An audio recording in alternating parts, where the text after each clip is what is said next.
ابھی تک آپ نے ہمارے چینل کو سبسکرائب نہیں کیا تو سبسکرائب کر لیجئے اور بیل آئیکن کو پریس کر دیجئے تاکہ ہمارے نئے ویڈیوز نوٹیفیکیشن سب سے پہلے مل جائے آپ کو۔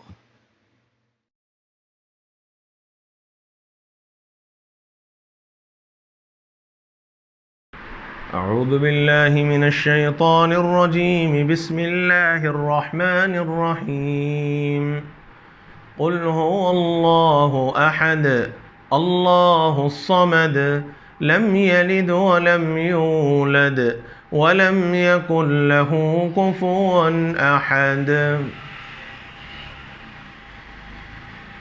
سورۃ الاخلاص کی مختصر سی تفسیر میں کل کی مجلس میں قل هو اللہ احد کے متعلق بات آئی ہے، جس میں اللہ تعالیٰ نے اللہ کے اکیلے خدا ہونے کے متعلق اشارہ فرمایا اور مشرکین مکہ یا یہود مدینہ کے سوالات کا جواب دیا۔ آگے اللہ تعالیٰ نے اللہ الصمد کا لفظ استعمال فرمایا کہ اللہ بے نیاز ہے۔ صمد کے معنی بے نیاز کے ہیں، اس کا سیدھا ترجمہ تو یہی ہے اللہ الصمد، اللہ تعالیٰ بے نیاز ہے۔ ساری مخلوق اللہ کی محتاج ہے، اللہ تعالیٰ کسی کا محتاج نہیں ہے۔ قرآن مجید کی ایک آیت میں اللہ تعالیٰ نے یہی فرمایا یا ایھا الناس انتم الفقراء الی اللہ واللہ هو الغنی الحمید۔ فرمایا کہ اے لوگو تم سب کے سب اللہ کے محتاج ہو، انتم الفقراء الی اللہ، تم سب اللہ کے محتاج ہو، اور اللہ تعالیٰ بہت بے نیاز ہیں، قابل تعریف ہیں۔ اگر اللہ تعالیٰ چاہیں ان یشأ یذہبکم ویأتی بخلق جدید، اگر اللہ چاہیں تو تم سب کو ختم فرما دے، تمہارا وجود ختم کر دے اور ایک دوسری مخلوق کو اللہ تعالیٰ لا کھڑا کر دے۔ وما ذلک علی اللہ بعزیز، اللہ تعالیٰ پر یہ چیز کوئی مشکل نہیں ہے۔ تو صمد اللہ کے بے نیاز ہونے کی طرف اشارہ ہے، یعنی بندہ اللہ کی اگر عبادت کرتا ہے، عبدیت کا اظہار کرتا ہے، اللہ تعالیٰ کی پرستش کرتا ہے، اللہ کو پوچھتا ہے، تو اللہ تعالیٰ کے اوپر کوئی احسان نہیں ہے، بلکہ فرمایا کہ یہ سب کے سب اللہ بے نیاز ہے، اللہ کو کسی کی ضرورت نہیں ہے۔ بعض حضرات نے فرمایا، جیسے حضرت ابن عباس رضی اللہ عنہما نے یہ بات ارشاد فرمائی کہ صمد وہ ذات ہے جو اپنی سرداری میں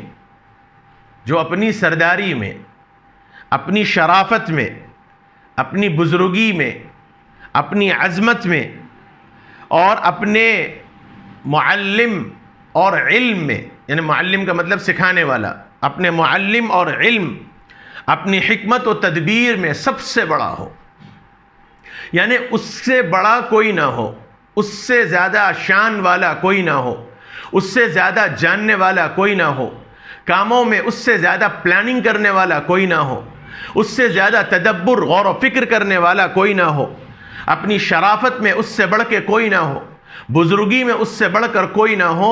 ایسی تمام تر چیزیں جس ذات کے اندر جمع ہو جائیں وہ صمد کہلاتی ہے۔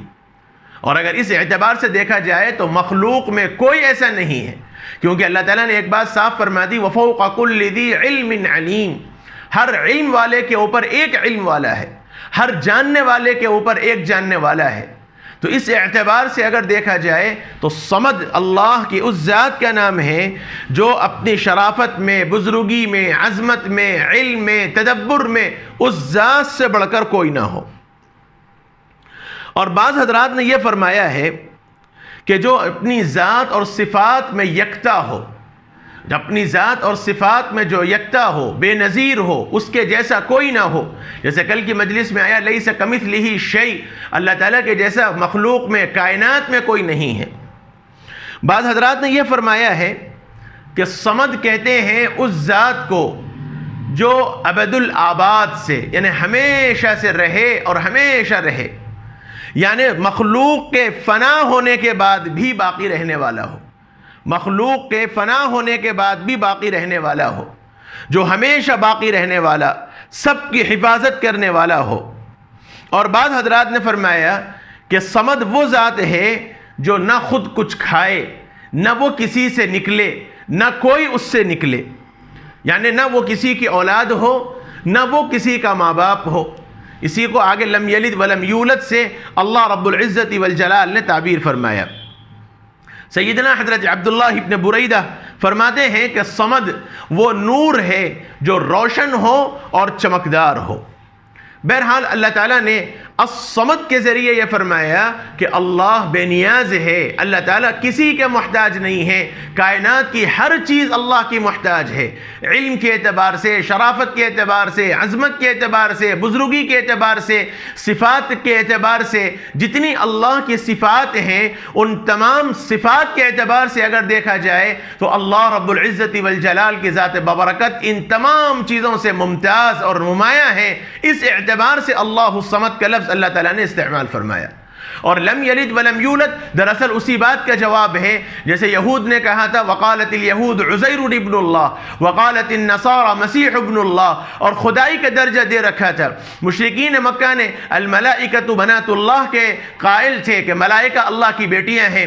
قرآن مجید نے لم یلد ولم یولد کے ذریعے یہ تعبیر کر دیا کہ اللہ تعالیٰ نہ کسی سے پیدا ہوئے ہیں نہ اللہ کی ذات سے کوئی دنیا میں آ سکتا ہے. وہ اکیلا ہے، وہ تنہا ہے، اور اس کے اپنے کاموں میں وہ ایسا مالک الملک ہے. لم یکن لہ کفوا احد، فرمایا کہ اس کا کوئی ہمسر نہیں ہے، کوئی اس کا برابر نہیں ہے. کیونکہ انسان کسی چیز میں اگر کسی کا محتاج ہوتا ہے تو وہ کسی چیز میں محتاج ہوگا. جیسے کوئی انسان سارے کام کر لے ایسا نہیں ہو سکتا، انسان محتاج ہے. ہر انسان چاہے وہ کتنا ہی بڑا خود مختار کیوں نہ ہو، کتنا بڑا اختیار والا کیوں نہ ہو، بہت سی چیزوں میں وہ ایک دوسرے کا محتاج ہے. انسان محتاج ہے، احتیاج کے بغیر اس کا کوئی کام نہیں ہو سکتا. لیکن قرآن مجید نے یہ بات فرمائی ہے کہ وَلَمْ يَكُنْ لَهُ كُفُوًا أَحَدٌ، اللہ تعالیٰ کا کوئی ہمسر نہیں، اللہ تعالیٰ کا کوئی برابر نہیں. اس لیے بعض روایات کے اندر یہ بات آئی ہے، بخاری شریف کے اندر ایک روایت موجود ہے، جناب رسول اللہ صلی اللہ علیہ وسلم نے فرمایا ایذا دینے والی یعنی تکلیف پہنچانے والی باتوں کو سنتے ہوئے، تکلیف پہنچاتے ہوئے، تکلیف پہنچانے والی باتوں کو سنتے ہوئے صبر کرنے میں اللہ سے زیادہ صابر کوئی نہیں ہے. کیا مطلب؟ انسان صبر کرتا ہے تو دو وجوہات سے، یا تو ثواب کی امید رکھتے ہوئے یا اپنا بدلہ لینے کی طاقت نہ رکھتے ہوئے انسان صبر کر لیتا ہے. بدلہ لینے پر طاقت رکھتے ہوئے صبر کرنا یہ کمال درجے کی چیز ہے، یہ بہت کمال کی چیز ہے. اس لیے رسول اللہ صلی اللہ علیہ وسلم نے فرمایا پہلوان وہ نہیں ہے جو بچھاڑ دے، جو لوگوں کو ہرا دے. فرمایا انما الشدید الذی یملک نفسہ عند الغضب، فرمایا کہ حقیقی پہلوان وہ ہے جو غصے کے وقت اپنے غصے کا اظہار کرنے پر قادر ہو، اپنا بدلہ لینے پر قادر ہو، اس کے باوجود وہ اپنے غصے کو اللہ کے واسطے دبا کر رکھ لے. حضور نے فرمایا حقیقی پہلوان یہ ہے. تو بدلہ لینے پر قادر ہونے کے باوجود کوئی بدلہ نہ لے، یہ کمال کی چیز ہے. اور رسول اللہ صلی اللہ علیہ وسلم نے فرمایا تکلیف پہنچانے والی باتوں میں، تکلیف پہنچانے والی باتوں کو سنتے ہوئے صبر کرنا، اللہ سے زیادہ کوئی اس معاملے میں صبر کرنے والا نہیں ہے. کیوں؟ اس لیے کہ فرمایا کہ لوگ اتنی بڑی بھیانک بات کہتے ہیں کہ اللہ کی بیوی ہے، حضرت مریم کو اللہ کی بیوی بنا دیا، حضرت عیسیٰ کو اللہ کی اولاد بنا دیا، ملائکہ کو اللہ کے بیٹے قرار دیا، اللہ تعالیٰ کے لیے اولاد بنا دی، اور اللہ تعالیٰ قادر مطلق ہیں بدلہ لینے پر آ جائیں. لیکن اللہ تعالیٰ باوجود اس کے معاف کرتے ہوئے لوگوں کو عافیت عطا فرماتے ہیں، تندرستی عطا فرماتے ہیں، ان کی ضروریات کی تکمیل فرماتے ہیں. یہی تو اللہ رب العزت کے سب سے بڑے صابر ہونے کی دلیل ہے. اور بخاری شریف کی ایک اور روایت کے اندر رسول اللہ صلی اللہ علیہ وسلم نے فرمایا، اللہ تعالیٰ فرماتے ہیں، حضور نے فرمایا اللہ تعالیٰ فرماتے ہیں کہ ابن آدم مجھے جھٹلاتا ہے. فرمایا ابن آدم مجھے جھٹلاتا ہے، حالانکہ اسے ایسا نہیں کرنا چاہیے. ابن آدم میرا بندہ ہے، میں نے اسے پیدا کیا، میری مخلوق ہے، وہ مجھے جھٹلاتا ہے، حالانکہ اسے ایسا نہیں کرنا چاہیے. مجھے وہ گالیاں دیتا ہے، حالانکہ اس کے لائق نہیں تھا کہ وہ اللہ کو گالی دے. پھر اب اللہ تعالیٰ کو کون گالی دے گا؟ اللہ تعالیٰ کو کون جھٹلائے گا؟ نبی اکرم صلی اللہ علیہ وسلم نے اللہ تعالیٰ کی یہ بات نقل فرمائی، اس کا مجھے جھٹلانا اس کا مجھے جھٹلانا، وہ یہ کہتا ہے کہ جس طرح خدا نے مجھے اولاً پیدا کیا مجھے دوبارہ نہیں اٹھائے گا. جیسا مشرکین مکہ بعث بعد الموت کے قائل نہیں تھے، مرنے کے بعد دوبارہ اٹھنے کے قائل نہیں تھے. اللہ تعالیٰ فرماتے ہیں وہ جھوٹ کہتا ہے. میں بار بار کہتا ہوں کہ مرنے کے بعد دوبارہ اٹھیں گے، لیکن وہ ہے کہ میری بات نہیں مانتا اور یہ کہتا ہے کہ یہ زندگی کے بعد کوئی اور زندگی نہیں ہے. گویا میری بات کو وہ جھٹلاتا ہے، یہ اللہ تعالیٰ نے فرمایا. حالانکہ جب پہلی مرتبہ میں نے پیدا کیا تو دوبارہ پھر ان کو اٹھانا کون سا مشکل کی بات ہے.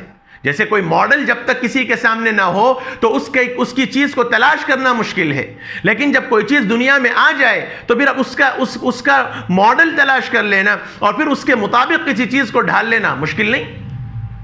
جیسے سائنس کی مختلف چیزیں، ٹیکنالوجی کا ایجاد ہوتا ہے، آپ خود دیکھ سکتے ہیں. جیسے ایک موٹی بات سمجھ لیا جائے، پہلے زمانے میں ٹیلی گرام ہوتا تھا، یہاں سے کوئی چیز بات پہنچائی جاتی تھی، اس سے پہلے کبوتر کے ذریعے، اس سے پہلے پرندوں کے ذریعے بات پہنچائی جاتی تھی، پھر ٹیلی گرام آیا، پھر فون آیا، اور فون کے بعد پھر موبائل کارڈلیس فون آیا.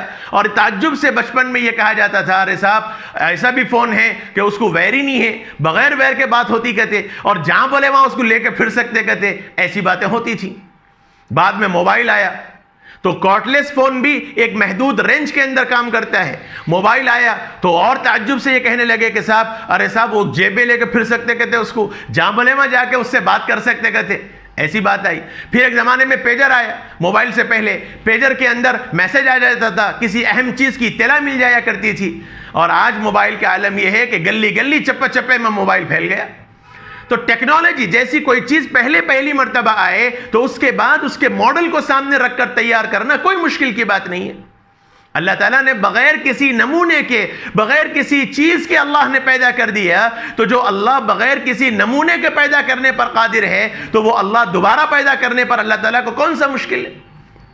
یہی بات اللہ تعالیٰ نے فرمایا کہ بندہ مجھے جھٹلاتا ہے، حالانکہ میں کہتا ہوں مرنے کے بعد دوبارہ اٹھنا ہے، لیکن بندہ نہیں مانتا، مجھے جھٹلاتا ہے.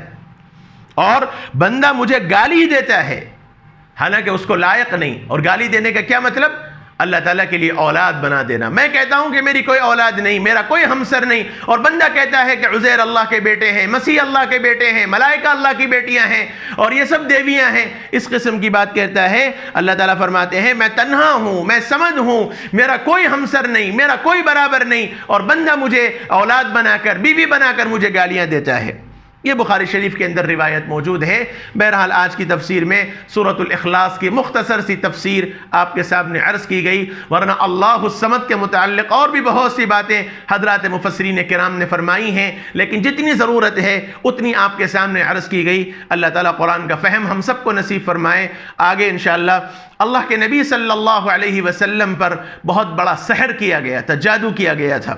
جادو بڑی خطرناک چیز ہے. جادو میں کیا ہوتا ہے، کس چیز کا نام جادو ہے، جادو کے ذریعے کیا ہوتا ہے، اور جادو کس چیزوں سے ہوتا ہے، اور کن چیزوں کے ذریعے جادو کو کاٹا جا سکتا ہے. اللہ کے نبی صلی اللہ علیہ وسلم پر جو سحر ہوا اس کا ازالہ کس انداز سے ہوا اور کس اعتبار سے اس جادو کو کاٹا گیا، یہ سب تفصیل انشاءاللہ اگلی مجلس میں سورہ فلق اور سورہ ناس کا ضمن میں آئے گی. وصلی اللہ وسلم وبارک علی نبینا محمد وعلی آلہ وصحبہ اجمعین والحمد للہ رب العالمین.